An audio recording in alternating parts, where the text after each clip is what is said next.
ناظرین گرامی، تاریخ شاہد ہے کہ جب بھی کسی بھارتی نے بھارت کی بدحالی، ناکامی یا پاکستان کے حق میں بات کی تو جواب میں اسے بھارتی حکومتوں اور مسلمان دشمن ہندوؤں کے ظلم و جبر کا سامنا کرنا پڑا، جس کا تازہ ثبوت مودی حکومت کی جانب سے نوجوت سنگھ سدھو کے خلاف کارروائی کی صورت میں سامنے آیا ہے۔ ناظرین، یہ وہی سدھو ہے جس نے پوری دنیا کو پاکستان کا پرامن چہرہ دکھانے اور پاکستان سے اپنی محبت کے دعوے کو بغیر کسی خوف اور ڈر کے دکھایا، اور اسی جرم کی بنیاد پر انہیں بھارتی حکومت اور شر پسند ہندوؤں کی جانب سے بہت سی مشکلات کا سامنا بھی کرنا پڑا، اور ان کے خلاف نفرت انگیز سازشوں کا یہ سلسلہ اب بھی جاری و ساری ہے۔ سدھو کے خلاف مودی حکومت نے اب کون سا افسوسناک قدم اٹھایا ہے، یہ جاننے سے پہلے ہمارے تمام معزز ناظرین جنہوں نے اب تک ہمارا یوٹیوب چینل سبسکرائب نہیں کیا، ضرور کر لیں اور بیل آئیکن پریس کرنا ہرگز مت بھولیے گا تاکہ آپ کو ہماری تمام ویڈیوز بر وقت موصول ہوتی رہیں۔ ناظرین، ماضی میں بھارت کرکٹ ٹیم کے سر کا تاج سمجھے جانے والے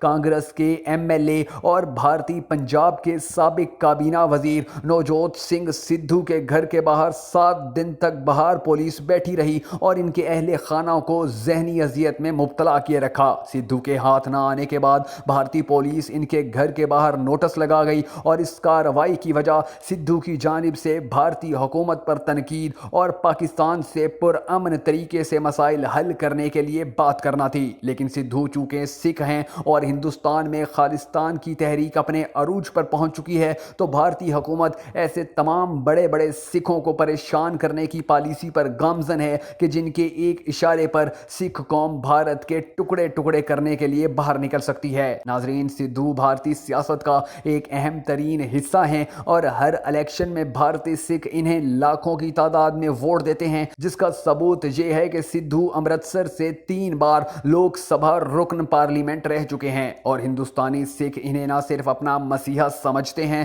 بلکہ سدھو کے ایک اشارے پر مر مٹنے کو بھی تیار ہو جاتے ہیں۔ بہت سے بھارتی ماہرین کا کہنا ہے کہ مودی حکومت بھارت کو سنبھالنے میں بری طرح ناکام ہو چکی ہے، اور اگر مودی حکومت نے سکھوں اور باقی اقلیتوں پر اپنے مظالم کا سلسلہ نہ روکا تو جلد ہی بھارت سے اٹھنے والی آزادی کی تحریکیں بھارت کے وجود کو مٹا کر رکھ دیں گی۔